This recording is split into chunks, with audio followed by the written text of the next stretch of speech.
Bismillahirrahmanirrahim.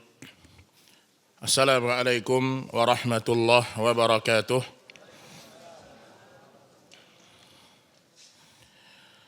Innal hamdalillah nahmaduhu wa nasta'inuhu wa nastaghfiruh wa natubu ilaih wa na'udzu billahi min shururi anfusina wa sayyiati a'malina.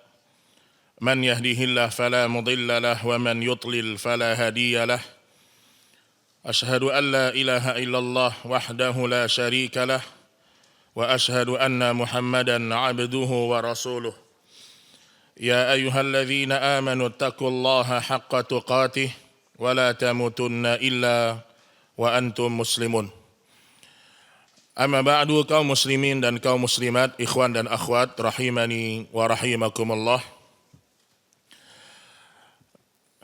Pada kesempatan kali ini kita akan merenungi sebagian dari perjalanan hidup kita, yang dia merupakan masa depan kita yang sebenarnya. Kalau orang banyak mengatakan, pikirkan masa depan. Pikirkan masa depan. Apa masa depan yang sebenarnya, jemaah? Masa depan yang sebenarnya adalah setelah kematian. Itu masa depan yang sebenarnya. Itulah kebahagiaan yang sebenarnya. Disitulah seorang tidak akan pernah kehilangan apa yang dia miliki. Adapun masa depan dunia adalah masa depan yang fana. Setan sudah berhasil membuat mayoritas manusia ketika disebutkan masa depan, yang mereka bayangkan adalah kehidupan di dunia. Apa masa depan, Pak? Pikirkan masa depanmu, nak. Masya Allah. Orang setelah mati, dia tidak akan bawa rumahnya. Setinggi apapun dia sekolah, dia akan tinggalkan semua itu. Namun masa depan yang sebenarnya adalah ketika engkau dibangkitkan oleh Allah, ketika engkau diselamatkan di mahsyar, ketika engkau diringankan hisab, ketika kedua kakimu Allah izinkan menyeberang sirat, secepat cahaya, secepat kedipan mata. Itu masa depan yang sebenarnya. Namun para ulama seperti Imam Ibnul Jauzi selalu mengatakan di antara tipuan iblis kepada orang awam, yaitu adalah angan-angan yang kosong. Angan-angan yang kosong. Baik Bapak Ibu yang dirahmati Allah, sebelum kita membahas tentang rincian-rincian pembahasan masalah sirat, kita sedikit merenungi sebagian ayat-ayat Allah yang mengajak kita untuk memikirkan kehidupan akhirat. Pertama kita mulai dari firman Allah di dalam surat Shad ayat 45 sampai 47. Di ayat ini, sebelum saya bacakan, di ayat ini Allah memuji orang-orang yang selalu memikirkan tentang akhirat. Besok saya nyebrang sirat gimana ya? Besok saya kalau dikasih cahaya sama Allah ketika di sirat, cahaya saya redup atau tidak ya? Itu dia pikirkan. Sehingga pikiran tersebut membuahkan amal soleh. Karena manusia nanti ketika menyeberang sirat, bentuknya bermacam-macam. Ada yang selamat, ada yang tercabik-cabik kemudian selamat, ada yang terjungkal ke dalam neraka jahanam. Ada yang diberikan cahaya, cahaya itu sempurna. Sebagaimana para Allah sebutkan dalam Al-Quran, yaquluna rabbana atmim lana nurana. Ya Allah, sempurnakanlah cahaya kami. Ada orang-orang ketika nyebrang sirat dikasih cahaya sama Allah, tapi lama-lama cahayanya redup. Orang-orang munafikin. Ketika orang-orang mukmin melihat redupnya cahaya orang-orang munafik ketika menyeberang sirat, mereka doa. Yaquluna rabbana atmim lana nurana. Ya Allah, sempurnakanlah cahaya bagi kami. Karena tanpa cahaya tersebut, seorang pasti terjungkal ke dalam neraka jahanam. Baik, Allah memuji orang-orang yang selalu memikirkan akhirat, Allah Subhanahu wa taala berfirman, "Wadhkur ibadana Ibrahim wa Ishaq wa Ya'qub ulil aidi wal absar. Inna akhlasnahum bi khalisatin dzikrad dar wa innahum 'indana laminal mustafainal akhyar." Allah puji hamba-hambanya. Dan ingatlah ketika hamba-hamba kami Ibrahim, Ishak, Yakub, yang mereka mempunyai perbuatan-perbuatan yang besar dan ilmu-ilmu yang tinggi. Inna akhlasnahum bi khalisatin dzikrad dar. Sesungguhnya kami telah mensucikan mereka, menganugerahkan kepada mereka akhlak yang tinggi.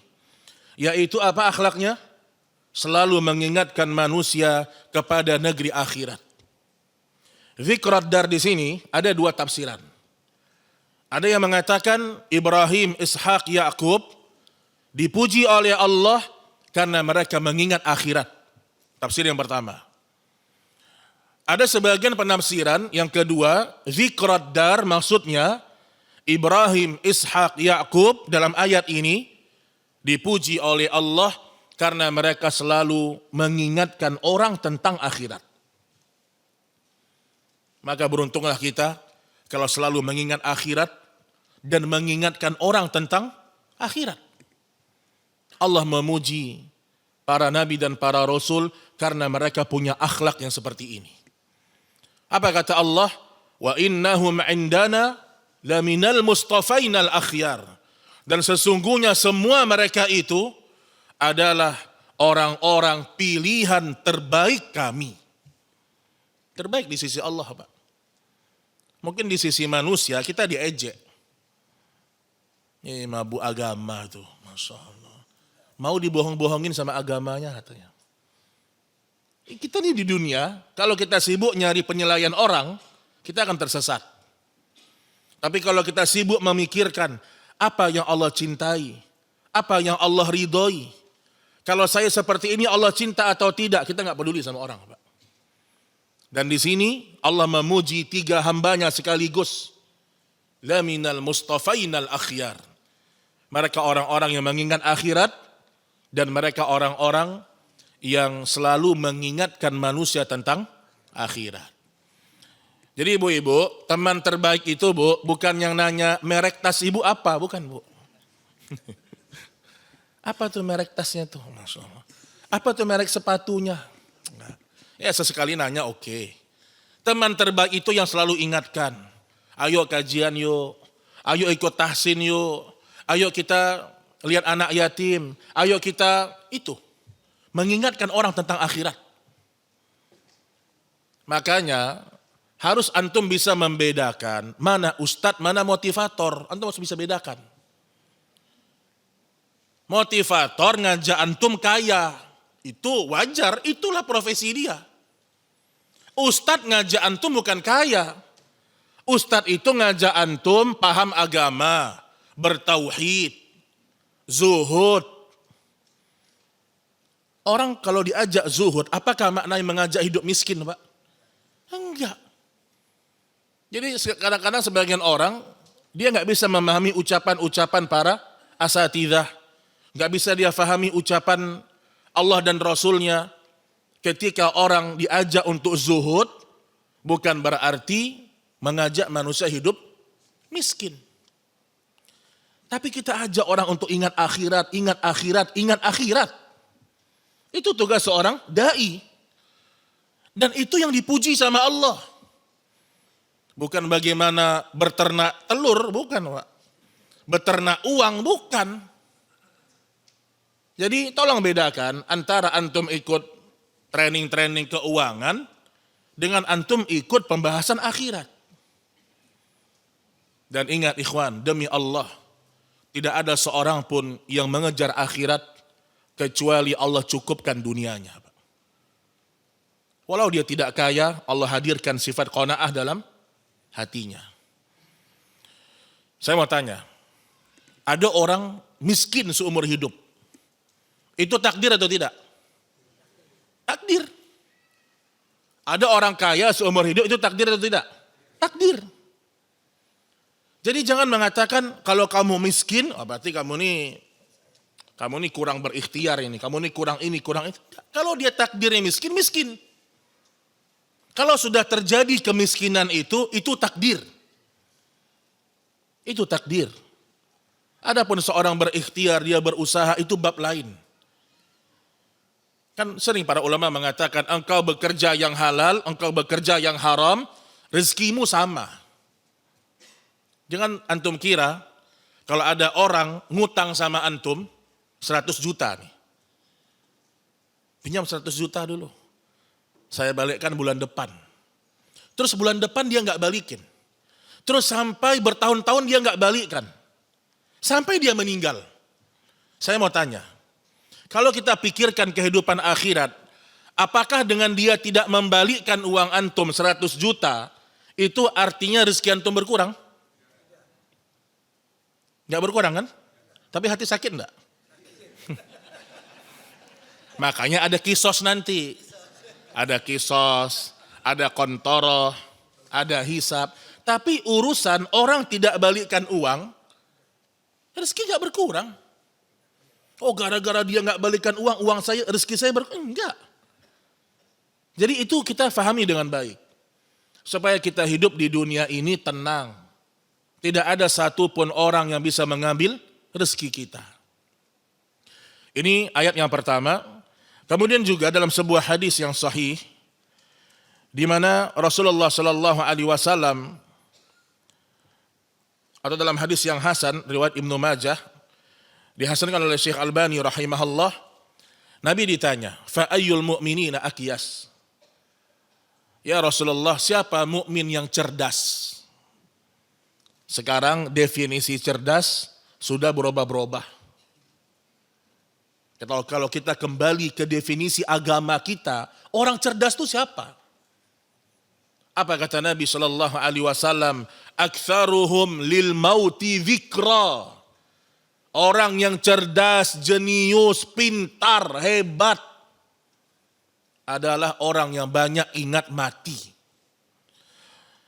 Wa ahsanuhum lima ba'dahu isti'dadan, dan dia selalu memperbaiki dirinya karena dia tahu itu persiapan untuk akhiratnya, kematiannya. Kata Nabi, ulaika aqyas. Ulaikal aqyas. Merekalah orang-orang yang paling cerdas. Nabi mengatakan aqyas, paling cerdas. Jadi bukan cerdas itu hebat berhitungnya ya, bukan itu Pak. Jadi orang cerdas itu bukan penemu-penemu, ini bukan. Cerdas itu ingat mati, itu cerdas. Yang menemukan listrik, cerdas atau tidak? Cerdas untuk urusan dunia. Untuk akhirat sebodoh-bodohnya makhluk dia. Jadi bagaimana orang dikatakan cerdas kalau pada akhirnya dia dalam neraka jahanam selama-lamanya? Walau dia bisa menemukan semua kehebatan di dunia ini. Jadi cerdas itu kita kembalikan kepada definisi Allah dan Rasulnya. Allah mengatakan, faman zuhziya anin nar wa udkhilal jannah faqad faz. Orang yang cerdas, yang Allah jauhkan dari api neraka, dimasukkan ke surga. Itulah orang yang cerdas. Baik, ikhwatal iman rahimani wa rahimakumullah. Kita akan bahas sirat pada pertemuan kali ini, yang dia merupakan sebagian dari peristiwa yang pasti kita lewati ketika kita sudah mati atau dibangkitkan oleh Allah Subhanahu wa taala. Yang pertama sekali, sirat secara bahasa artinya adalah at-thariq. Artinya adalah at-thariq. Itu secara bahasa.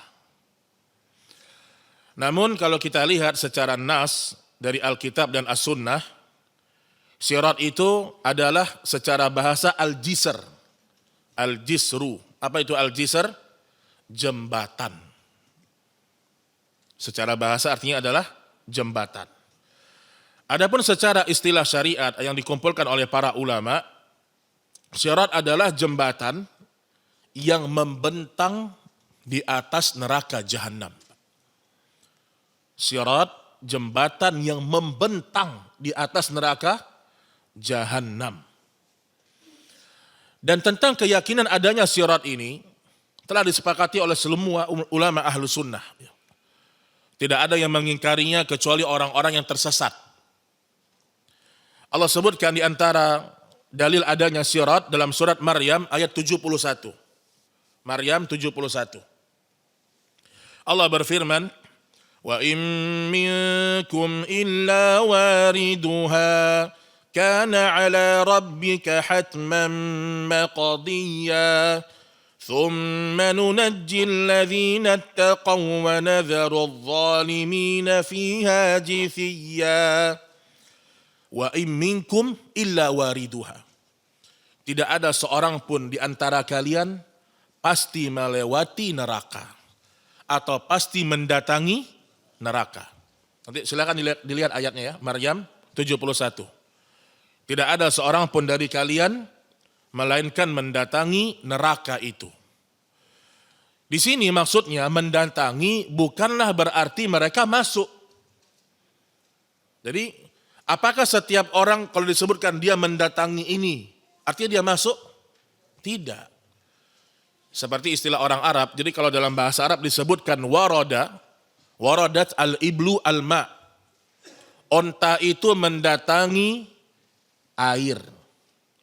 Apakah maksudnya onta masuk ke dalam air? Tidak. Mungkin dia cuma lewat saja. Maka ayat ini maksudnya adalah tidak ada salah seorang di antara kalian melainkan pasti mendatangi neraka. Maksudnya pasti melewati neraka itu. Melewati bagaimana? Di atas sirat. Di atas sirat. Kana ala rabbika hatman maqdiyya. Itu sudah menjadi kepastian yang sudah ditetapkan Allah. Enggak bisa enggak mau, udah pasti. Mukmin, munafik, kafir ada khilaf nanti, mereka pasti melewati sirat. Mukmin, munafik, orang-orang fasik pasti melewati sirat. Adapun orang kafir nanti ada khilaf. Ada khilaf, nanti saya jelaskan ya. Kemudian apa kata Allah? Tsumma nunajjil ladzina taqaw. Kemudian kami selamatkan orang-orang yang bertakwa. Jadi orang bisa selamat di sirat itu bukan karena kakinya lincah, karena dia jago melewatinya, bukan Pak. Antum kalau di dunia lewat jembatan yang antum jago, oke. Kalau di sirat besok nggak ada cerita. Di sirat besok yang membuat kaki kita bisa jalan, tidak tergelincir, tidak miring. Karena di antara sifatnya sirat ada dua paling tidak. Mazallah itu licin.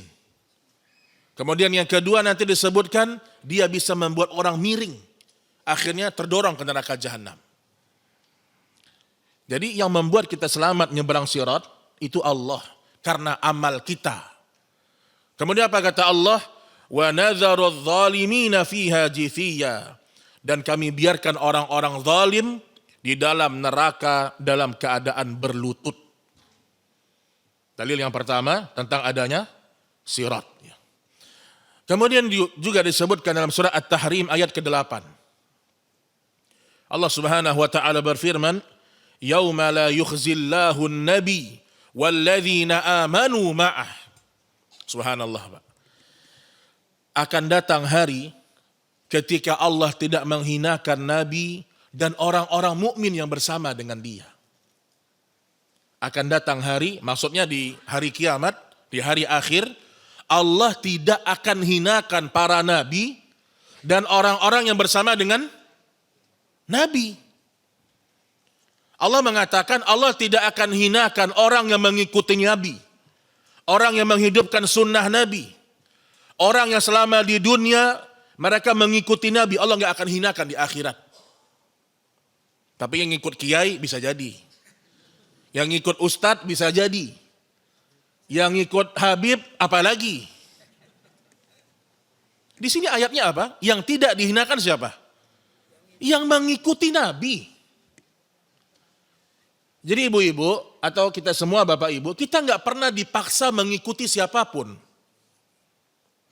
Kita diperintahkan hanya mengikuti Rasul dan para sahabat. Itu yang selamat. Konsekuensinya apa? Maksud mengikuti Nabi, tidak ragu meninggalkan perkataan manusia yang salah kalau bertentangan dengan dalil. Itu maksudnya. Tidak ragu meninggalkan ucapannya para ulama yang salah kalau tidak sesuai dengan dalil.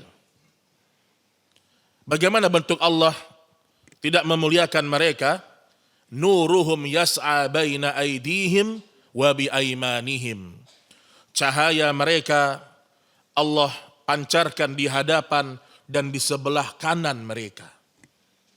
Jadi mereka bercahaya ketika nyebrang sirat. Diberikan cahaya sama Allah. Dan di sini dalil bahwasanya sebagian dari peristiwa akhirat itu gelap, Pak. Gelap. Contoh ketika Utsman mengatakan atau ketika Nabi SAW selesai sholat di kuburnya wanita yang suka bersih-bersih masjid. Apa kata Nabi? Innal qabra mamlu'ah zulmah. Atau inna hadhil qubur mamlu'ah zulmah. Fa inna Allah yunawwiruha bisolati alaiha. Tadinya kubur ini gelap. Barzah itu gelap. Tapi karena salatku kepadanya, doaku untuknya, Allah berikan cahaya kubur tersebut. Jadi kegelapan Bapak Ibu sudah kita rasakan semenjak di barzah. Maka sering-sering doakan orang tua kita, Pak. Kita bilang Rabbi gfirli wali walidayya warhamhuma kama rabbayani saghira. Maka mereka diberikan cahaya di kubur mereka. Mungkin akan dihilangkan azab kubur bagi mereka. Mungkin akan diringankan azab kubur bagi mereka. Itu kalimat yang ringan, cuman berdampak besar untuk orang-orang yang sudah wafat, meninggal. Jadi itu satu di kubur gelap. Kemudian juga ada bahasa dari Nabi dalam hadis yang sahih, az-zulmu zulumat yaumal qiyamah. Kezoliman itu adalah kegelapan di hari kiamat. Dan kezoliman yang paling besar apa? Syirik. Itu kezoliman yang paling besar. Orang yang paling merasakan gelapnya hari kiamat, pelaku syirik. Yang kedua siapa? Pelaku bid'ah. Itu yang paling merasakan gelapnya hari kiamat. Karena bid'ah itu lebih parah daripada dosa-dosa besar yang lain. Lebih parah. Itu dia. Kemudian termasuk juga ketika menyeberang sirat. Diberikan cahaya karena hukum asalnya sirat itu gelap. Sehingga orang-orang mukmin mengatakan dalam ayat ini, At-Tahrim ayat ke-8, yaquluna rabbana atmim lana nurana. Mereka berkata, ya Rabb kami, sempurnakanlah cahaya bagi kami. Bahasanya sempurnakan. Cahaya itu ada. Tapi mereka khawatir redup. Sebagaimana cahayanya orang-orang munafikin. Maka mereka mengatakan, atmim lana nurana. Ya Allah, berikan kami cahaya yang sempurna. Waghfir lana, ampuni kami. Dalil bahwasanya orang yang Allah mudahkan menyeberang sirat, yaitu orang yang banyak meminta ampun ketika hidup di dunia. Dalil bahwasanya orang yang paling mudah menyeberang sirat adalah orang bertakwa yang paling banyak minta ampun sama Allah. Itu diingat itu. Orang yang banyak minta ampun, beristighfar, bertaubat, bangun malam, doa, nangis, merengek. Itu orang yang paling banyak mendapatkan cahaya di hari dia menyeberang sirat. Kemudian mereka mengatakan innaka ala kulli syai'in qadir. Sesungguhnya engkau maha kuasa atas segala sesuatu. Maksudnya ya Allah, kesulitan yang kami dapatkan ketika menyeberang sirat, gelapnya sirat tersebut, engkau maha kuasa menolong orang-orang yang beriman. Ini dalil yang kedua tentang adanya sirat. Baik jemaah sekalian rahimani wa rahimakumullah. Adapun dari hadis Rasul sallallahu alaihi wasallam, sebelum saya sampaikan hadis-hadisnya, saya langsung sebutkan dulu sifat-sifat sirat. Bentuknya gimana sirat itu? Dan ingat, setiap yang kita gambarkan kepada antum itu bukan bentuk 100%. Karena yang namanya kehidupan akhirat alam gaib. Ketika seorang ustadz menjelaskan kenikmatan surga, nikmatnya bukan seperti itu. Lebih di atas bayangan itu. Karena Nabi mengatakan apa? Mala ainun ra'at, wala udhunun sami'at, wala khatara ala qalbi bashar. Yang namanya surga itu sesuatu yang tidak pernah kalian pandang sebelumnya. Telinga gak pernah dengar sebelumnya. Dan tidak pernah bisa membayangkan dalam hati kalian kenikmatannya. Neraka juga gitu Pak. Kita baca tentang azab neraka begitu hebat. Azabnya lebih daripada yang kita bayangkan. Nah sekarang sifat sirat yang pertama sangat panjang. Apa jembatan yang paling panjang di dunia Pak sekarang? Apa? Jembatan apa? Coba nanti dilihat jembatan paling panjang apa di dunia. Sirat gak ada apa-apanya dibandingkan itu. Dia lebih panjang lagi. Nah dalil tentang panjangnya sirat itu diambil dari dalil-dalil tentang panjang dan besar dalamnya neraka. Contoh misalnya, kenapa sirat dikatakan sangat besar dan luas? Pertama, sirat berada di atas neraka jahanam. Dia membentang. Di bawahnya neraka. Dan di antara sifat neraka itu adalah penduduknya giginya sebesar gunung Uhud. Masya Allah. Giginya saja Pak. Belum tangannya, belum kakinya. Dan mereka memenuhi neraka itu. Artinya mereka berada di neraka. Berarti neraka itu begitu luas. Kalau neraka itu luas berarti surat itu panjang.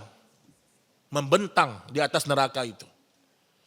Kemudian yang kedua, Nabi pernah menyebutkan dalam satu hadis juga, bahwasanya, ini Imam Al-Qurtubi juga sebutkan, bahwasanya matahari dan bulan akan dilemparkan ke dalam neraka. Nggak usah ditanya, apa salahnya matahari? Jangan usah tanya. Allah pengen begitu ya sudah. Allah melakukan sesuai dengan keadilannya. Tidak semua perbuatan Allah kita tahu hikmahnya, gak semua. Ilmu kita gak sampai Pak, gak sampai. Untuk memahami ucapan istri aja kita kadang-kadang bingung. Maksudnya apa ini? Bingung itu. Iya gak ibu-ibu? Ibu-ibu untuk memahami sikap suami kadang-kadang bingung. Maksud kamu apa nih Mas? Bingung kita. Kita gak tahu hikmahnya dia ngomong apa. Apalagi ucapan perbuatan Allah kepada makhluk. Kata para ulama, untuk mengetahui semua hikmah dari takdirnya Allah, engkau harus seperti Allah. Engkau harus seperti Allah ilmumu. Kalau enggak bisa. Kecuali Allah yang berikan hikmah. Jadi matahari bulan dilempar ke dalam neraka. Matahari berapa besarnya Pak? Segede itu. Berarti sirat juga membentang sepanjang itu, bahkan lebih dari itu. Kemudian juga disebutkan bahwasanya besok neraka telah diisi dengan berbagai macam makhluk. Namun ternyata neraka belum juga penuh. Dan neraka minta tambahan. Ya atau tidak? Neraka minta tambahan. Apakah masih ada tambahan? Apakah masih ada tambahan? Ini 3 dalil isyarat bahwasanya sirat itu panjang dan luas. Luas dalam artian dia panjang. Kemudian yang kedua, sirat adalah ujian yang terakhir. Sirat itu ujian terakhir seorang hamba.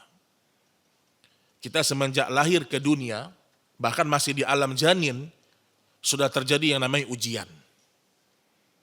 Minimal ujian untuk ibu kita. Ketika kita sudah dalam janin, kita kan diuji kan. Artinya ibu kita diuji dengan kesabaran. Kita lahir ke alam dunia, ada ujian atau tidak? Ujian. Makanya selama hidup di dunia, tidak akan pernah sama dengan surga.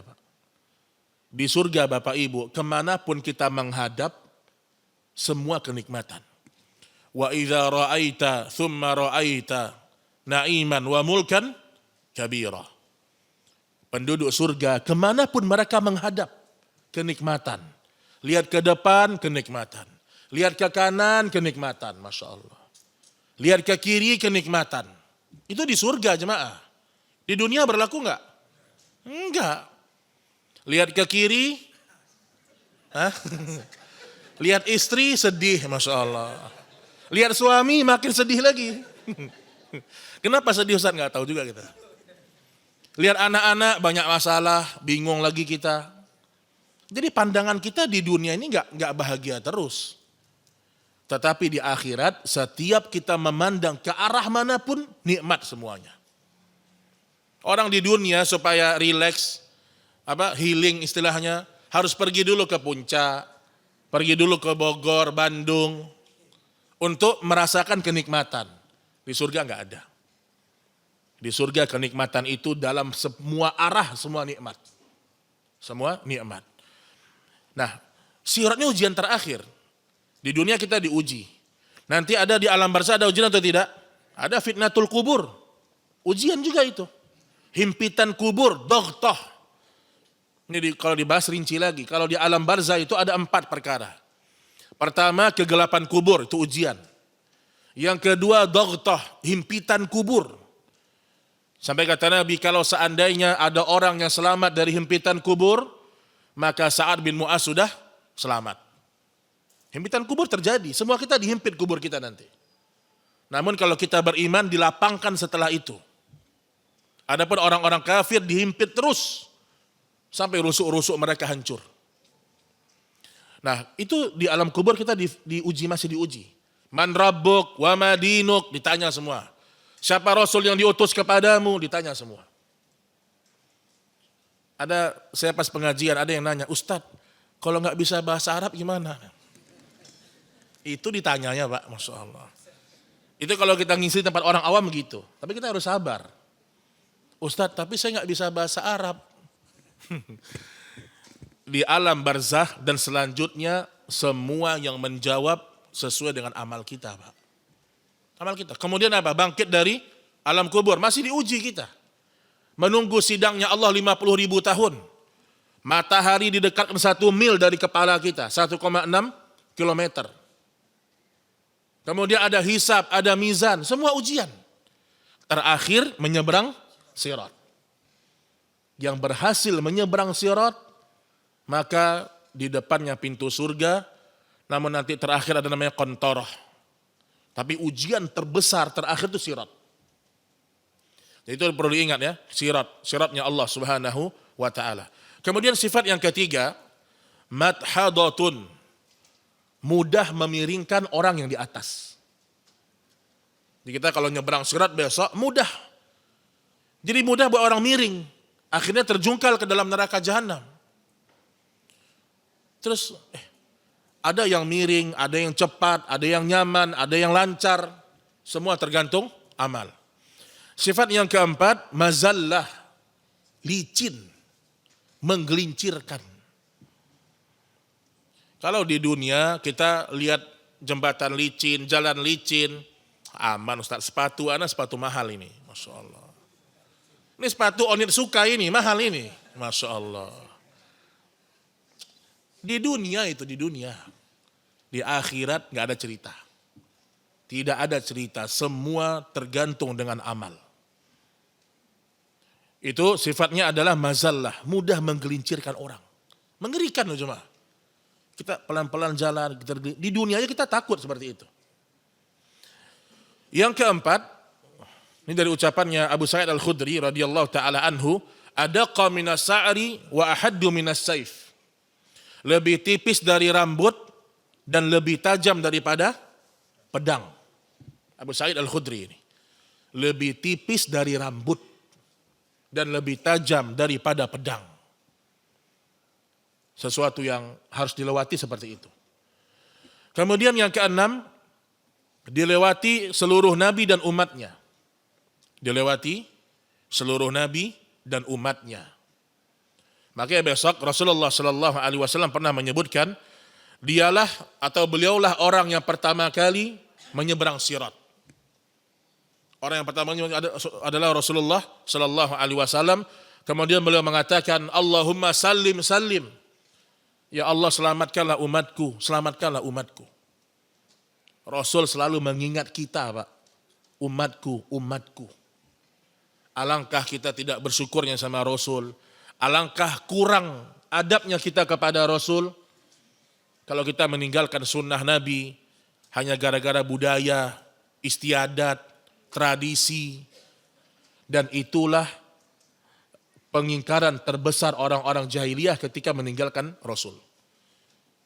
Ingat itu ya. Jadi alasan tradisi itu banyak membuat orang meninggalkan agama.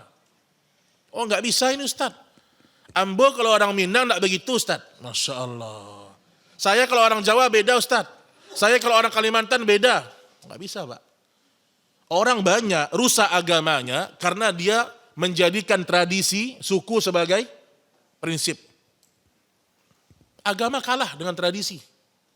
Wa idza qila lahum ittabi'u ma anzalallah qalu bal nattabi'u ma alfaina alaihi aba'ana awalau kana aba'uhum la yaqiluna syai'an wa la yahtadun. Orang-orang musyrik dulu kalau disuruh kenapa enggak sembah Allah saja? Apa kata dia? Kami hanya akan menyembah apa yang orang-orang tua kami lakukan. Dulu nenek kita enggak begini. Dulu mama kita enggak begini. Udah dari dulu kayak gini, jangan dirubah-rubah. Itu orang musyrik begitu Pak agamanya.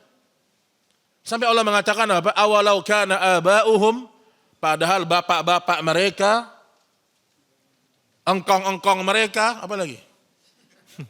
Tidak memiliki akal dan tidak mendapatkan hidayah. Tidak bisa memberikan petunjuk.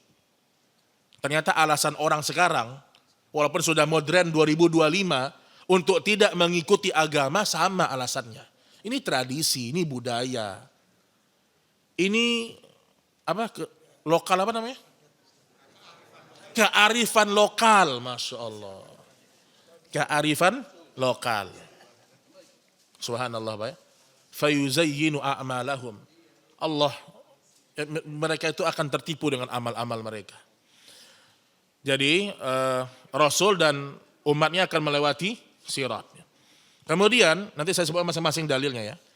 Pada sisi samping sirat terdapat kalalib atau khatatib. Apa itu kalalib?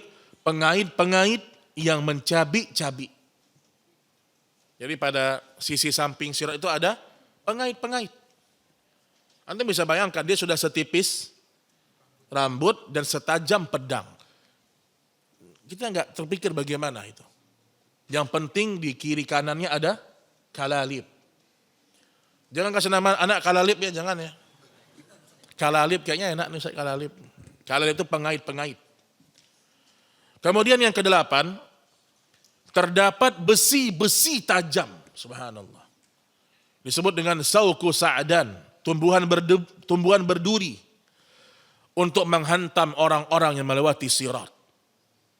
Jadi memang orang yang tidak berhak lewat, tidak bisa melewati akan dihantam oleh tumbuhan berduri tersebut atau besi-besi tajam tersebut. Baik, di antara dalil yang menyebutkan semua ini, pertama saya bacakan hadis Rasul sallallahu alaihi wasallam dari Salman Al-Farisi radhiyallahu taala anhu. Nabi bersabda, "Wa yudha'us sirat mithla haddil Musa." Maka diletakkanlah sirat seperti tajamnya pisau. Musa, tajamnya pisau. Fataqulul malaikah. Jadi ketika Allah meletakkan sirat seperti tajamnya pisau, malaikat nanya, Pak. Fataqulul malaikah, man yujizu ala hadza? Ya Allah, siapa yang bisa melewati ini siapa? Malaikat aja heran. Ya Allah, siapa yang bisa melewati sirat segini ini siapa? Apa kata Allah Subhanahu wa taala? Man syi'ta min khalqi. Siapa yang aku kehendaki dari ciptaanku. Siapa yang aku inginkan selamat. Berarti siapa yang Allah ridhoi. Dan orang tidak mungkin diridhoi oleh Allah kecuali di dunia dia seumur hidupnya berusaha mengejar ridho Allah. Ingat itu Pak. Orang tidak mungkin dapat ridhonya Allah kecuali Allah menilai isi hatinya adalah orang yang selalu mencari ridho Allah. Walladzina jahadu fina lanahdiyannahum subulana. Orang-orang yang bersungguh-sungguh di jalan kami, di jalan yang kami ridho, kami mudahkan bagi mereka jalan-jalan keluar. Kami tunjuki mereka jalan hidayah. Kemudian fayaqulun, maka malaikat mengatakan subhanak ma abadnaka haqqa ibadatik. Maha suci engkau, kami tidak beribadah kepadamu dengan ibadah yang seharusnya. Jadi ucapan malaikat, maha suci engkau, kami tidak beribadah kepadamu dengan ibadah yang seharusnya. Malaikat seakan-akan mereka menyesal. Karena bertanya, siapa yang bisa melewati ini? Sehingga mereka kemudian mensucikan Allah kembali. Maha suci engkau ya Allah, kami kurang beribadah kepadamu. Ini di antara akhlaknya para malaikat. Dan ini juga di antara sunnah Nabi. Kalau kita mendengarkan ucapan-ucapan yang tidak enak didengar, kita mengatakan subhanallah. Atau memberikan contoh, subhanallah ada orang yang begini. Gitu. Itu di antara sunnah Nabi Sallallahu Alaihi Wasallam. Atau mengatakan Allahu Akbar. Itu juga bisa, Allahu Akbar. Itu yang pertama, jadi sudah disaksikan oleh malaikat sirat tersebut. Menandakan sirat yang akan kita lewati sudah ada. Sudah ada. Dan menandakan neraka dan surga sudah ada. Kemudian ya, hadis dari Abu Sa'id Al-Khudri juga radhiyallahu taala anhu, qila ya Rasulullah wa mal jisru? Qala dahdun mazillah. Rasul ditanya, bagaimanakah jembatan itu ya Rasulullah? Beliau menjawab, jalan yang licin dan menggelincirkan. Kemudian Nabi sebutkan sifat-sifatnya. Fihi khatatifu wa kalalibu wa hasanakun takunu binajdin fiha syaukatun yuqalu laha sa'dan. Suwaikatun yuqalu laha sa'dan. Jalan yang licin dan menggelincirkan. Pada besi-besi bengkok, pengait-pengait dan duri-duri yang keras. Seperti di daerah Najd yang disebut dengan Sa'dan. Tadi pohon yang berduri tadi. Kemudian Nabi ceritakan Bapak Ibu tentang proses orang nyebrang sirat setelah itu. Nabi bersabda ya, katarfi fayamurul mu'minuna katarfil ain. Besok ada orang menyeberang sirat secepat kedipan mata. Cepat atau tidak? Cepat. Berapa detik itu Pak? Kedipan mata. Ini mukmin yang paling afdol berarti. Fayamurrul mu'minuna katarfil ain. Kemudian yang di bawah itu Nabi sebutkan wakal barqi. Barak itu adalah secepat kilatan, petir. Mana lebih cepat, kilat petir atau kedipan mata? Kedipan mata. Jadi ada orang di bawah itu lagi nanti dia menyeberang secepat kilatan petir. Mulai lambat, derajatnya di bawah. Kemudian wakarrih, mulai lambat lagi. Ada orang-orang mukmin menyeberang sirat secepat angin. Angin yang mengalir. Jadi mulai pelan, tapi dia lewat. Kemudian ada lagi disebutkan waqat toir. Seperti burung yang terbang. Mana lebih cepat angin atau burung yang terbang? Angin. Burung yang terbang. Al-khayli ka'ajawidil khayl. Kemudian Nabi sebutkan larinya kuda yang kuat. Jadi ada juga orang-orang beriman menyeberang dengan kuda atau larinya seperti kuda yang kuat. Warrikab. Dan ada yang mengendarai onta. Mulai pelan Pak. Mulai pelan. Fanajin musallam wa mahdusun mursal wa makdusun finari jahannam.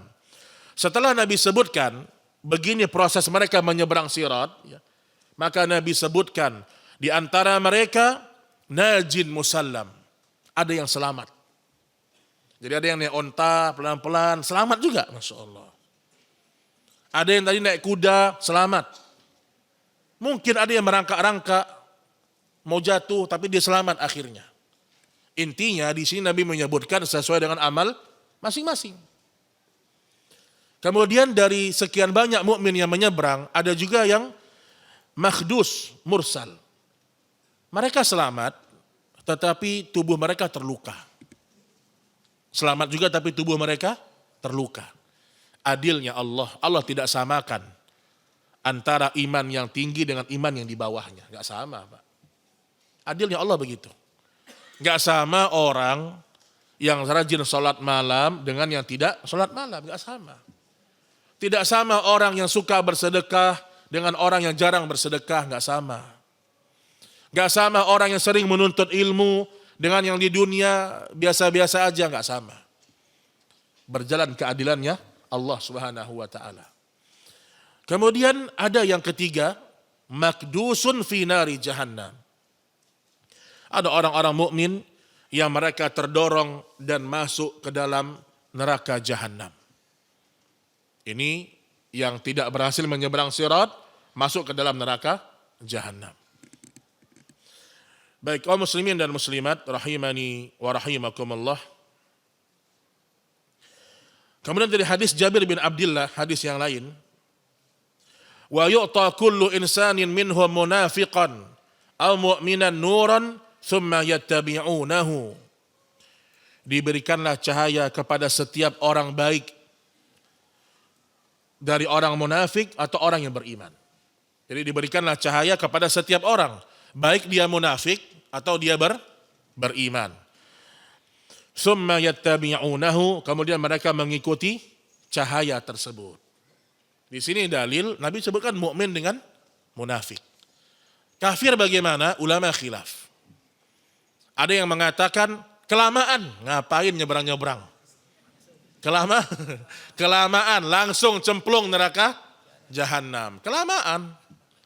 Makanya ada juga pendapat yang mengatakan hisab mizan orang kafir tidak.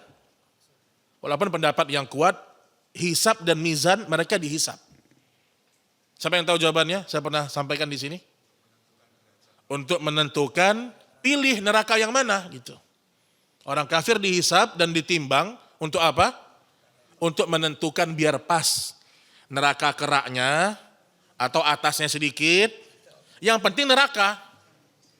Nah, kenapa? Karena orang kafir itu bertingkat-tingkat kekufurannya, ya atau tidak? Iya. Enggak sama orang kafir seperti Fir'aun dengan kafirnya Abu Thalib, beda. Fir'aun menentang, mengaku Tuhan. Allah tidak samakan azabnya, Pak. Sebagaimana Allah tidak menyamakan penduduk surga masing-masing amal mereka, begitu juga dengan penduduk neraka. Abu Thalib apa siksaannya? Ya tadi, dia pakai sendal atau kakinya dibakar. Kata para ulama yang dibakar hanya bagian tumitnya. Kalau dirincikan lagi tumit bagian tengah yang lembut itu.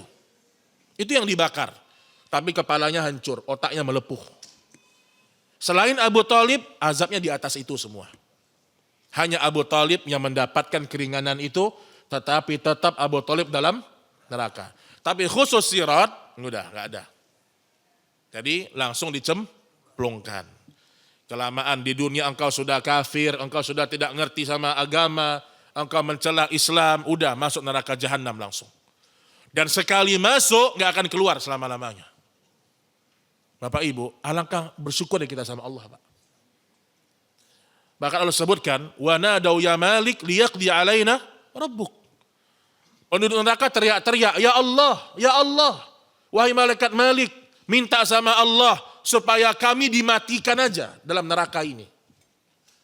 Kita tahu bahwa saya di surga dan neraka nggak ada kematian lagi, Pak. Thumma yuzbah, kata Nabi. Kematian didatangkan seperti seekor kambing. Kemudian disembelih. Kata Allah, wahai penduduk surga, kalian nggak akan mati selamanya. Wahai penduduk neraka, nggak akan mati selamanya. Bertambahlah kebahagiaan penduduk surga, Pak. Dan semakin hancurlah hatinya penduduk neraka. Imam Al-Qurtubi ketika menafsirkan ayat itu, ya wanadau ya Malik liyaqdi alaina rabbuk, penduduk neraka minta supaya dikeluarkan dari neraka, kata Qurtubi rahimahullah, malaikat Malik diam.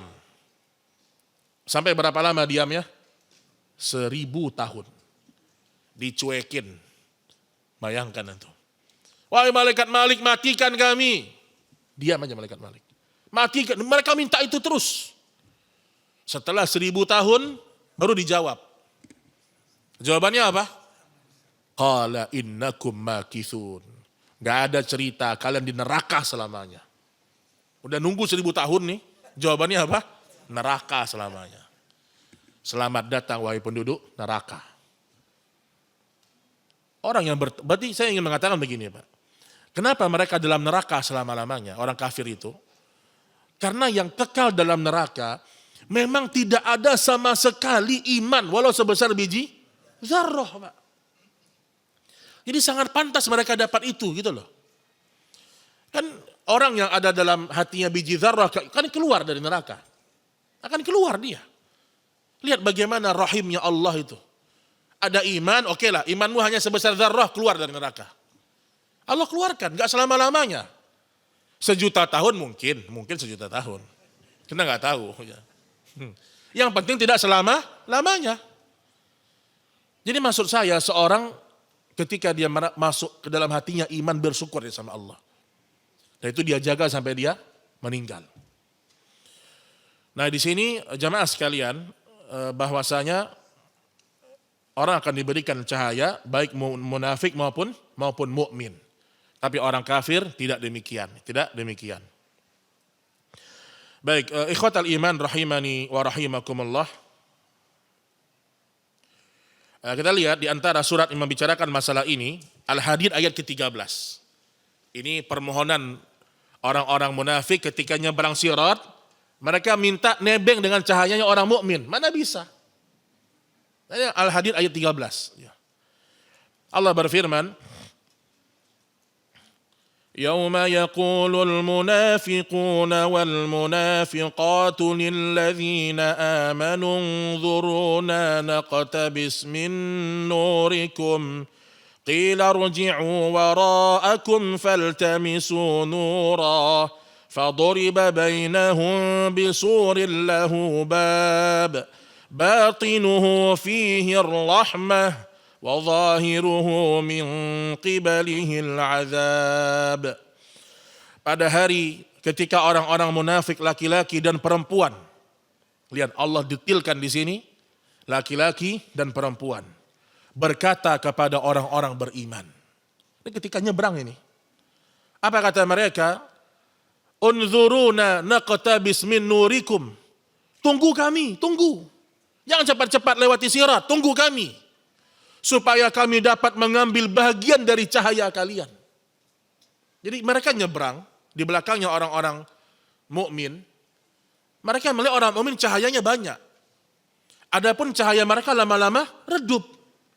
Sehingga mereka diceritakan oleh Allah dalam Al-Quran, mereka mengatakan, tunggu kami wahai mukmin, supaya kami dapat mengambil cahaya sebagian dari kalian.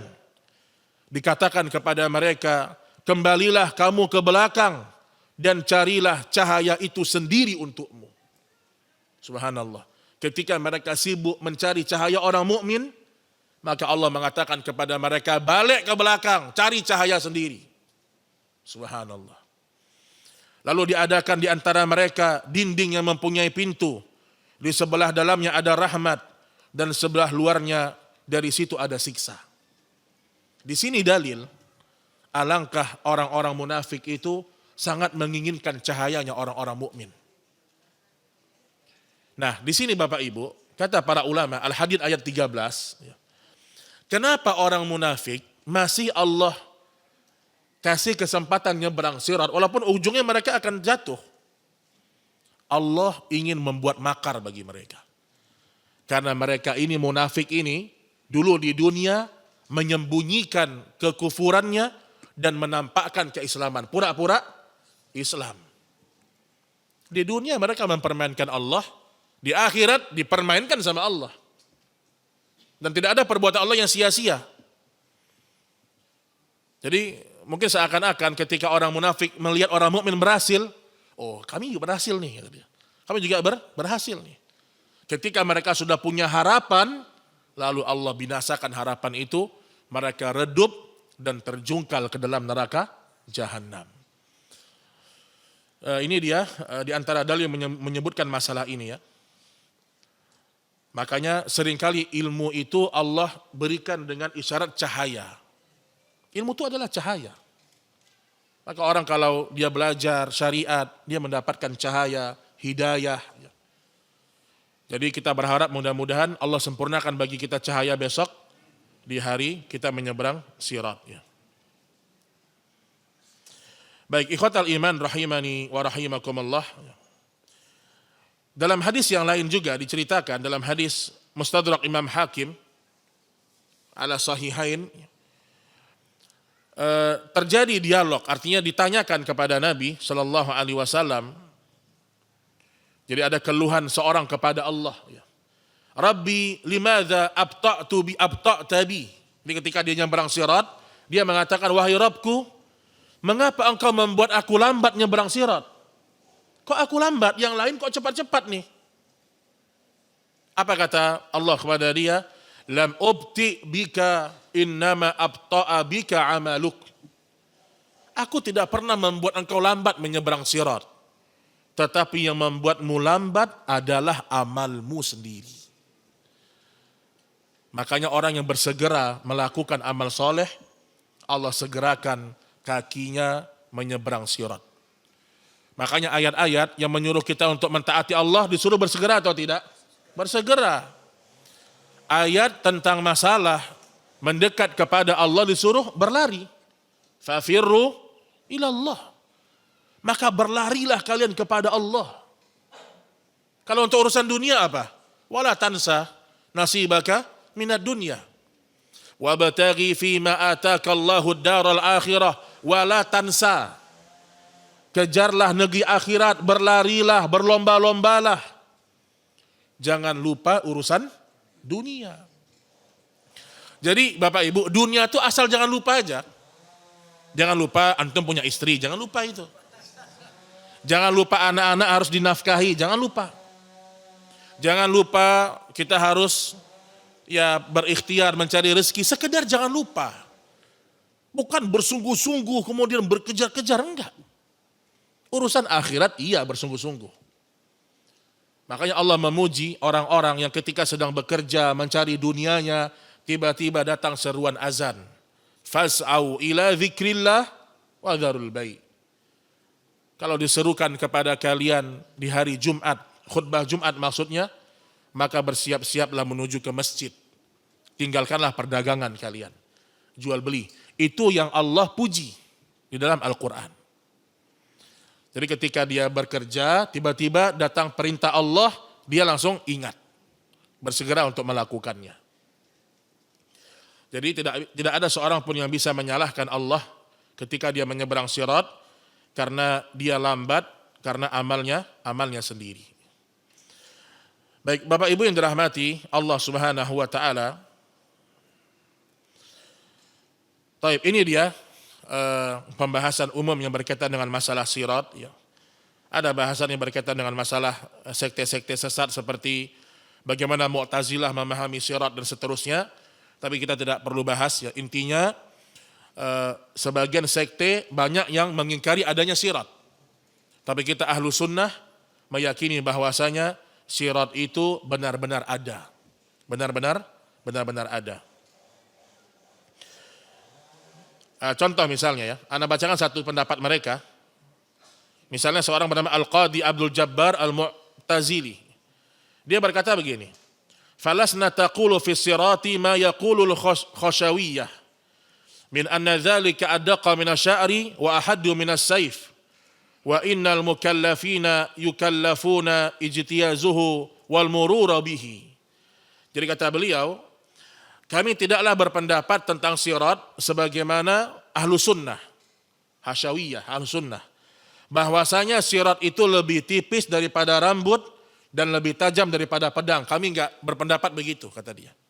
Kami beda sama ahlu sunnah. Ya. Dan bahwasanya para mukallaf, maksudnya orang-orang yang dibebani syariat, dibebani untuk melewatinya. Siapa yang berhasil melewatinya maka termasuk penghuni surga. Dan siapa yang tidak berhasil maka termasuk penghuni neraka. Ini karena negeri akhirat bukanlah negeri untuk pembebanan sampai dibolehkan, menyakiti seorang mukmin yang dibebani untuk melewati jalan yang tipis. Jadi maksud mereka, kalau ada sirat berarti ini membebani orang-orang mukmin. Masa Allah membebani mereka lagi gitu loh. Ini pendapat orang-orang Mu'tazilah ini. Ya, pendapat orang-orang Mu'tazilah. Dan telah dihikayatkan di kitab ini dari banyak guru-guru kami bahwasanya yang dimaksud dengan sirat adalah dalil-dalil yang menunjukkan kepada ketaatan. Siapa yang berpegang dengannya, dia akan selamat, akan menuju surga. Jadi mereka takwil lagi, Pak. Jadi sirat itu bukan jembatan begini, bukan. Jadi sirat itu orang yang berpegang teguh, dia akan masuk surga. Itu maksud kata mereka. Dan demikian juga dalil-dalil yang menunjukkan akan kemaksiatan siapa yang menempuhnya, maka ia akan binasa dan berhak untuk diazab di neraka. Jadi kembali kepada pemahaman mereka, selalu suka mentakwil, ya, merubah-rubah nas sesuai dengan hawa nafsu mereka. Nabi sudah bilang, dia sebuah jembatan. Kan Nabi sudah bilang begitu. Abu Sa'id Al-Khudri sudah mengatakan dia lebih tipis. Nabi menyebutkan bentuk sifat. Datanglah orang-orang Mu'tazilah mengatakan enggak. Maksudnya itu hanya, sirat itu maksudnya adalah berpegang, kebaikan.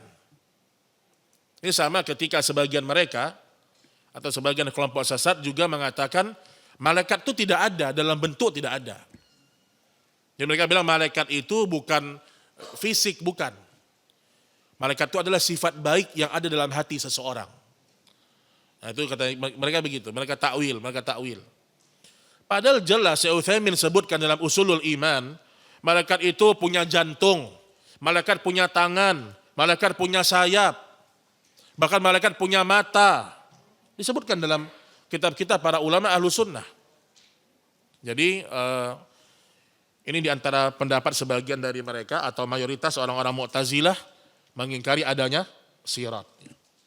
Sama kayak sebagian lagi juga mengingkari adanya azab kubur. Mereka juga ingkari. Orang-orang Khawarij juga demikian dan seterusnya lah. Tapi kita sebagai ahlu sunnah meyakini akan ada yang namanya sirat. Itu bukan beban untuk orang beriman. Itu ujian. Tapi Allah berjanji yang bertakwa akan diselamatkan. Tsumma nunajjil ladzina taqaw. Dan kami selamatkan orang-orang yang bertakwa kepada Allah Subhanahu wa taala. Baik, wallahu a'lam bissawab. Ini mungkin bahasan sirat yang bisa kita angkat pada kesempatan kali ini. Saya tidak mau merincikan sesuatu yang Nabi tidak rincikan ya. Jadi kita kalau membahas iman kepada hari akhir, kita nggak boleh tambah-tambah dengan rincian-rincian yang membuat seru kajian. Nah, ya nggak boleh itu Pak. Biar makin seru gimana nih ya? Nggak. Ini sama sebagian ustadz-ustadz ya, atau ustadz-ustadz yang bukan sunnah ya.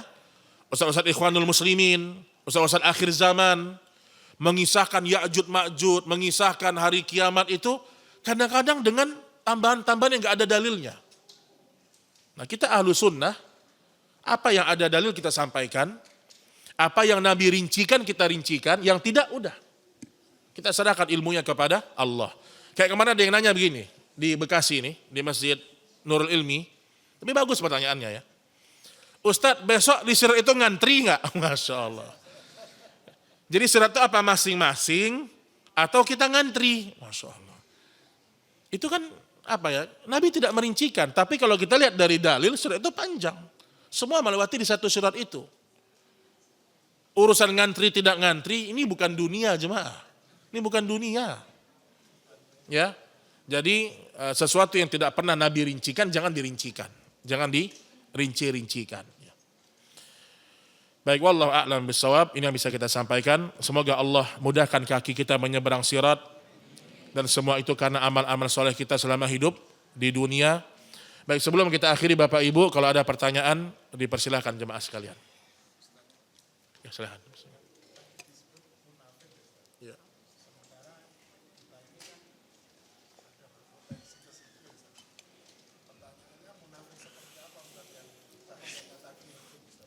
Nama jamik lagi biar bagus.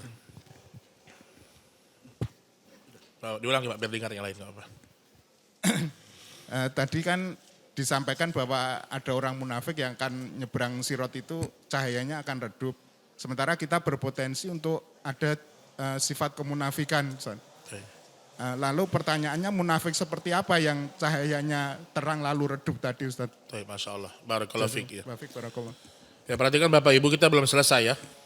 Malaikat masih menyaksikan kita. Ya. Jadi kadang-kadang ibu-ibu ini kalau ditanya jawab dia berisik nih ibu-ibu nih.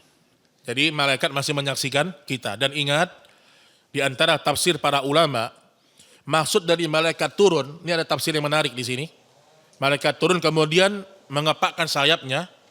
Ada pendapat yang mengatakan malaikat mempersilahkan sayapnya untuk diduduki oleh para penuntut ilmu. Itu di antara penjelasan sebagian para salaf. Malaikat saking tawaduknya mereka, penghormatan kepada penuntut ilmu, mereka persilahkan sayap mereka untuk dipijak atau diduduki oleh para penuntut ilmu. Maka dulu ada orang, jemaah sebelum saya jawab, ada orang dia ngejek agama. Dia masuk masjid, dia bilang hati-hati, hati-hati. Jangan sampai nginjak sayapnya malaikat. Nah, dia ngejek sebenarnya. Hati-hati jangan sampai nginjak sayap malaikat. Orang ini dikisahkan dalam sejarah sebelum dia wafat, dia lumpuh bertahun-tahun. Dia lumpuh bertahun-tahun. Jadi hati-hati dari mengejek agama Allah Subhanahu wa ta'ala. Jadi kita kalau bercanda sama teman, jangan candanya agama, ngeri Pak. Jangan candanya itu masalah agama, yang lain aja candaannya. Ya. Baik, berkaitan dengan masalah tadi, ya, munafik yang seperti apa yang terjungkal ke dalam neraka jahanam. Ya. Memang kita ketahui munafik ada dua kan. Ada munafik i'tiqadi, ada munafik amali.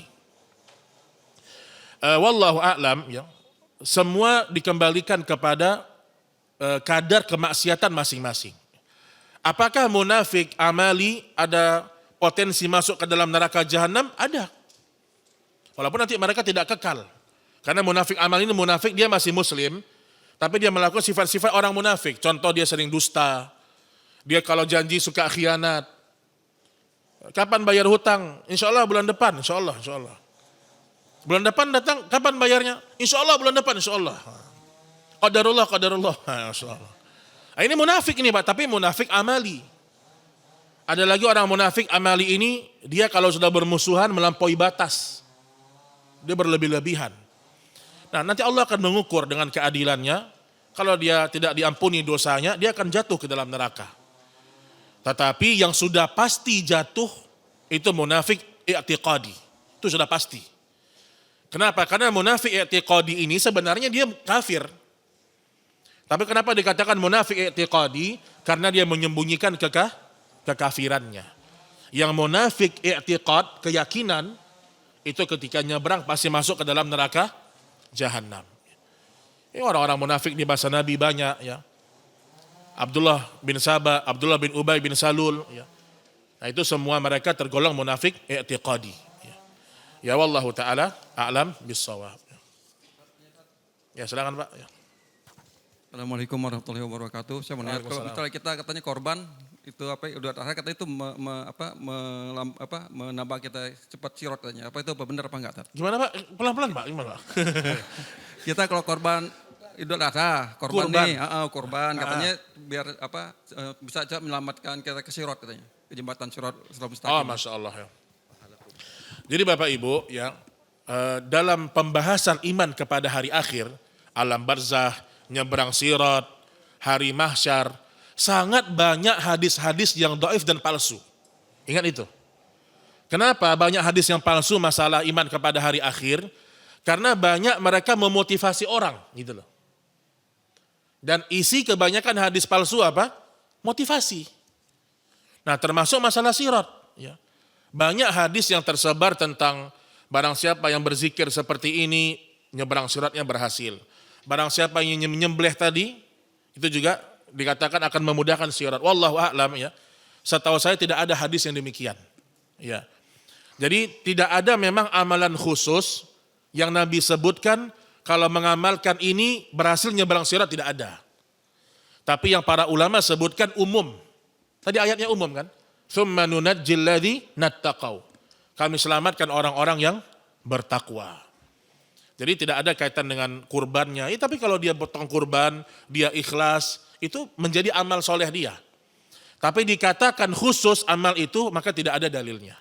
Tidak ada dalilnya ya Pak ya. Barakallahu fiik ya. Baik, saya baca dulu yang di kertas ya dari ibu-ibu nih. Nanti kalau nggak dibaca ibu-ibu nih marah nih. Ustadz, apakah orang munafik dan fasik tidak masuk surga kah?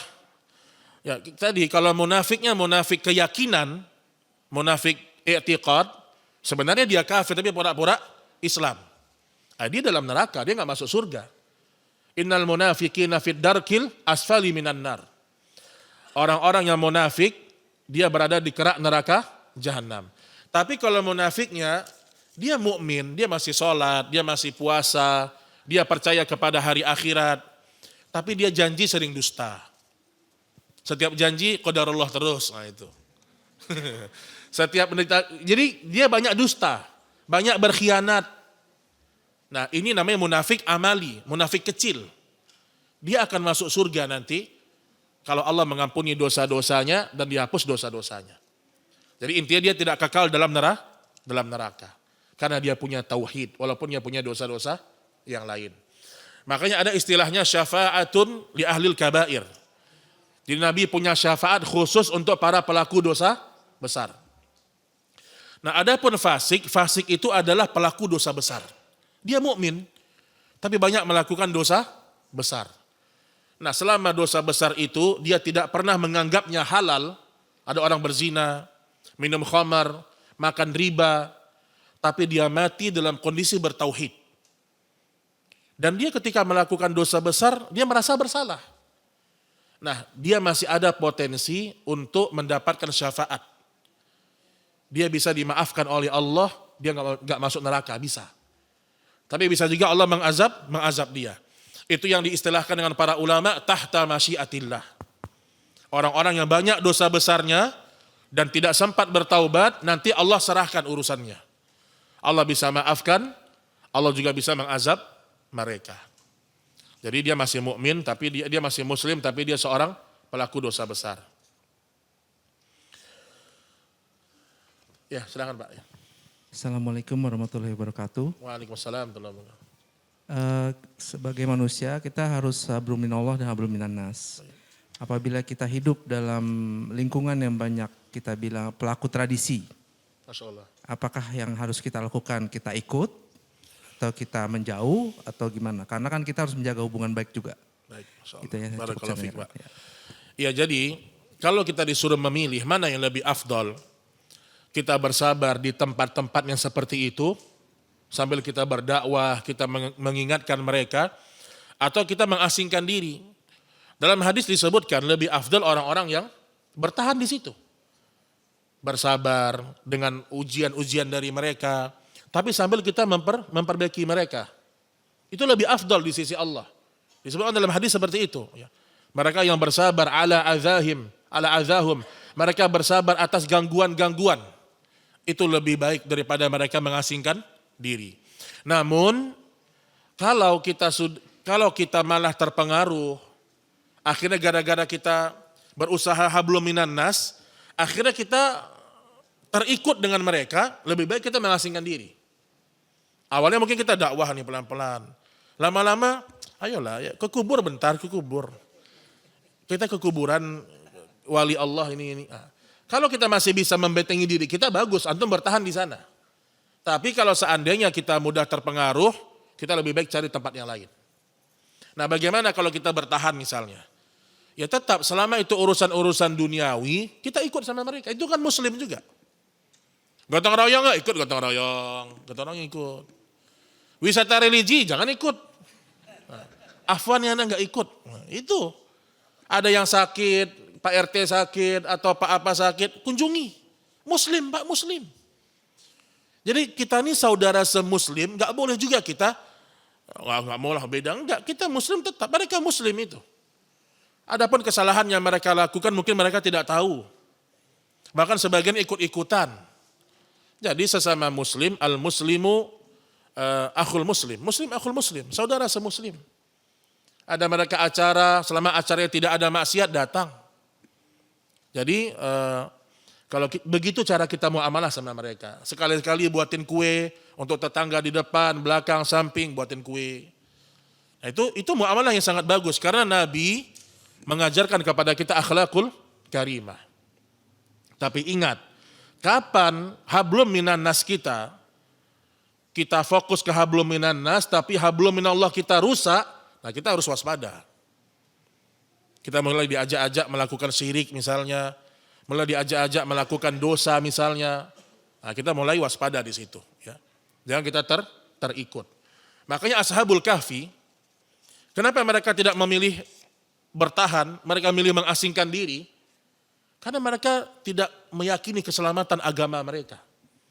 Sehingga mereka bersembunyi di goa, sampai Allah buat mereka tertidur 309 tahun. Jadi ada waktunya di mana kita udah kayak nggak bisa ini. Kalau bertahan nih, anak jadi tokohnya nih Ustadz, Masya Allah. Nah, janganlah, antum pindah aja. Tapi kalau antum bisa sabar, pelan-pelan berdakwah sama mereka ada perubahan, alhamdulillah. Buka majelis Quran, ajarkan orang-orang tuanya Al-Quran, bikin baksos-baksos tertentu, nah, itu bagus, nggak apa-apa. Jadi kita ukur diri kita. Ya. Wallahu a'lam bissawab.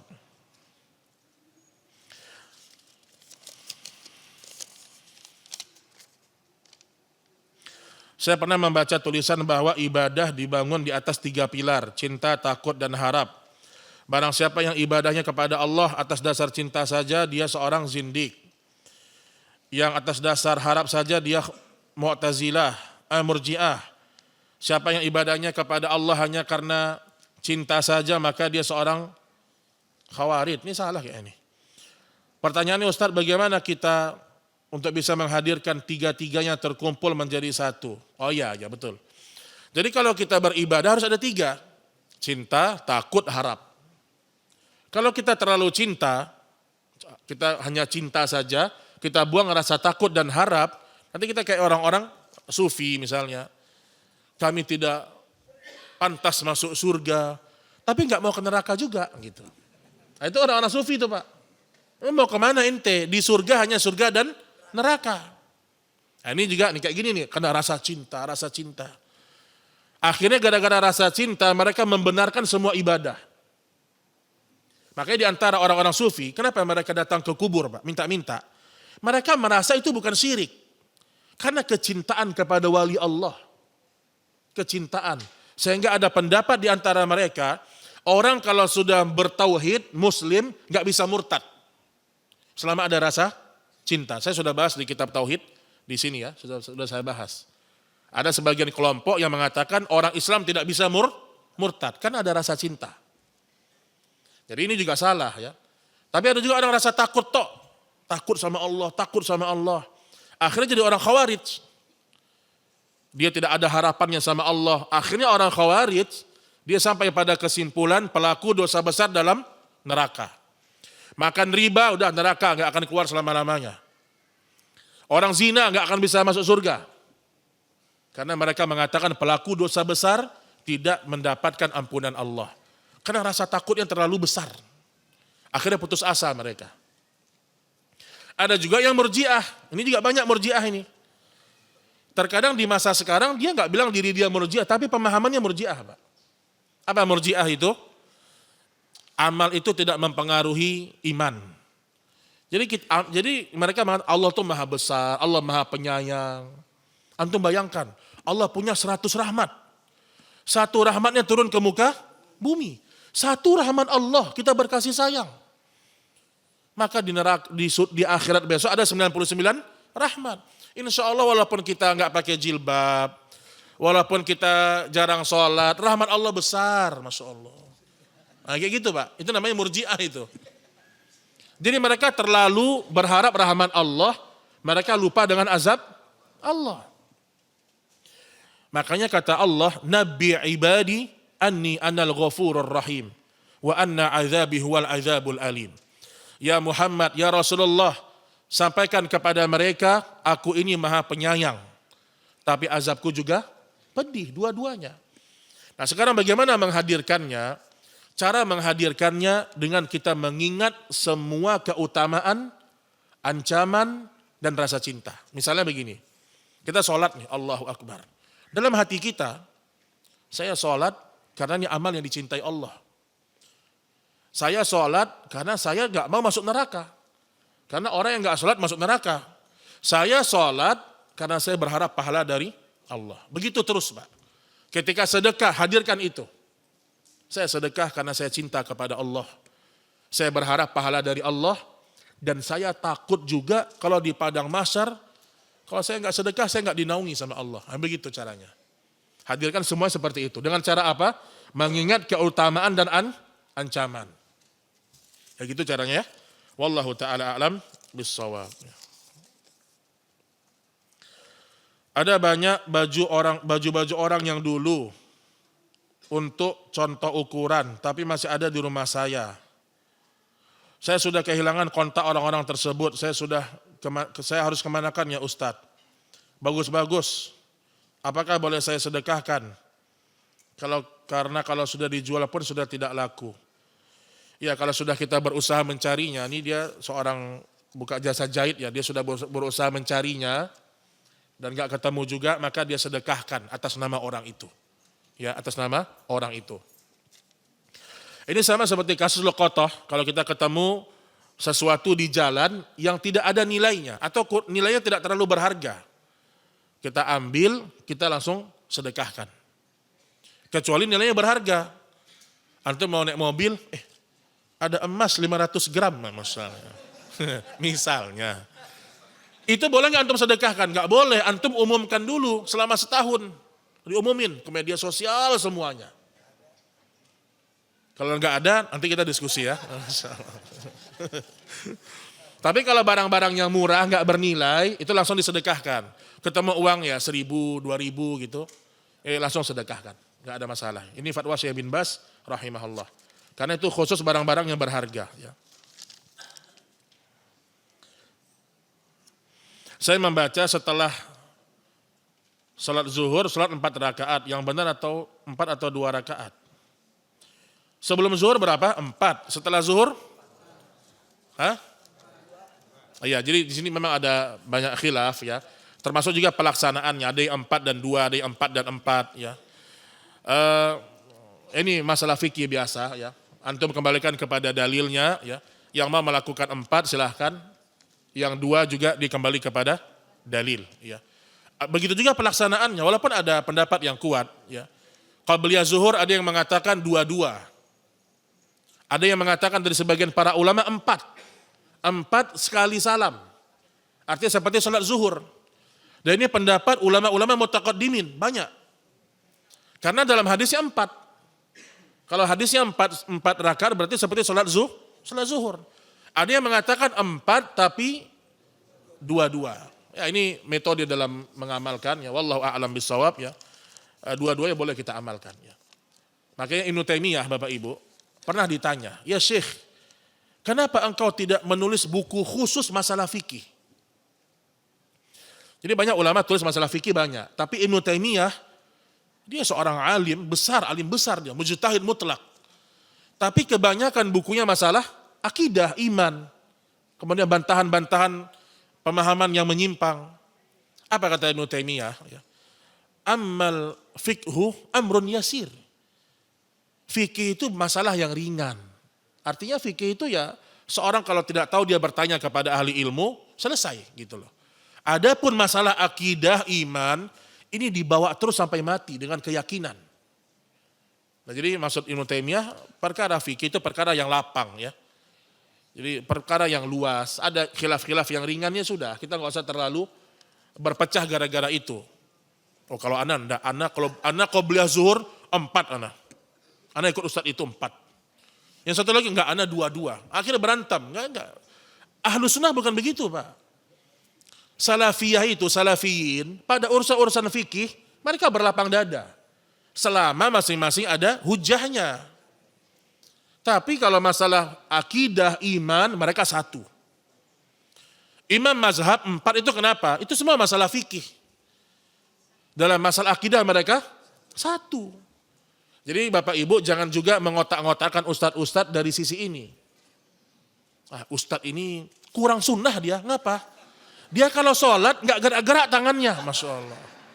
Ini orang baru nih, baru belajar berarti. Ustadz itu kurang sunnah dia kalau sholat lutut dulu, bukan tangan dulu. Ini perkara fikih lapangkan hati, karena masing-masing membawakan dalil. Selama ada dalilnya, ya kita boleh aja, saya lebih condong kepada pendapat yang ini, silahkan.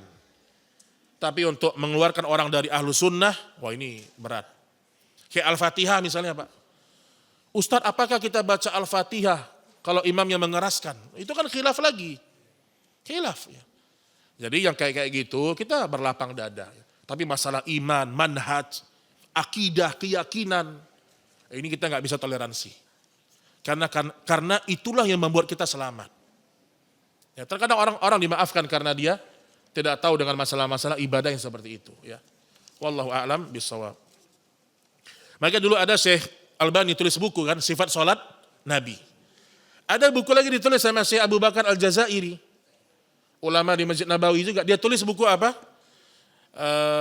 La jadida fi shalah, kalau saya tidak salah. Ada buku sifat sholat Nabi, Syekh Albani. Ketika buku itu muncul kan, seakan-akan, ternyata begini yang benar. Sebagian orang taklid kepada Syekh Albani sampai melampaui batas. Nah, untuk menengahi itu, Syekh Abu Bakar Jabil Al-Jazairi dia tulis buku. Penulis Minhajul Muslim. Dia tulis buku apa? La jadida fi shalah. Tidak ada yang baru dalam sholat. Masyaallah. Jadi seakan-akan menengahilah pendapatnya Syekh Albani. Tidak ada yang baru dalam urusan sholat. Ya. Maka dulu kan ada orang yang pas awal buku itu keluar berubah, Masya Allah. Kalau nggak begini, wah ini nggak salafi nih, harus gini nih. Ada lagi yang gerak-gerak, ya. Itu semua ada dalilnya. Ya. Walaupun nanti ada pendapat-pendapat yang kuat. Ya, ya wallahu a'lam bishawab. Makanya Pak, kalau kita lihat, kalau ada ustadz-ustadz terlalu kencang masalah fikih, terutama fikih-fikih ini, maka perlu dipertanyakan juga. Ya. Karena ahlu sunnah itu salafiyin, mereka berlapang dada dalam masalah-masalah fikih. Ya, berlapang dada, apalagi pada masalah-masalah yang benar-benar itu khilaf yang mu'tabar. Khilaf yang mu'tabar. Ya. Mohon nasihatnya Ustadz, sejak ana dan suami berhijrah, kehidupan kami terasa berat, ekonomi sulit, dada terasa sesak, Masya Allah, banyak kali. Sudah bekerja dan ikhtiar, namun hati sering merasa takut, khawatir dan sedih akan hari esok. Bapak Ibu, dari pertanyaan Ibu yang nanya ini, sudah tahu saya, yang membuat Ibu itu susah, sulit, karena begini nih. Saya aja baca sesak juga Pak. Karena pertanyaan itu kayak membebani diri. Lihat di sini. Dada terasa sesak, hati sering takut, khawatir, sedih. Nah, ya saya kasih nasihat ya bagi ibu yang bertanya, semoga Allah perbaiki urusan ibu dan keluarga nih. Tapi nasihat saya, pertama, semua orang yang kembali kepada Allah pasti diuji. Sabar atau tidak dia. Makanya terkadang Allah uji kita dengan kehilangan harta, diuji kita. Diuji dengan kehilangan orang yang kita cinta. Nabi diuji dengan banyak kehilangan Nabi. Para sahabat banyak kehilangan diuji. Ada lagi yang diuji dengan ya musibah-musibah yang gak pernah berhenti. Tapi ingat, di antara ucapan pertamanya para malaikat kepada penduduk surga apa? Salamun alaikum bima sabartum. Salam sejahtera untuk kalian dengan kesabaran yang kalian lakukan di dunia. Tetap sabar, berprasangka baik sama Allah, tuh ingat itu. Prasangka baik, oh mungkin Allah pengen saya sabar. Saya mau tanya begini contohnya. Ini kita berandai-andai ya, dan semoga tidak terjadi ya. La qaddarullah.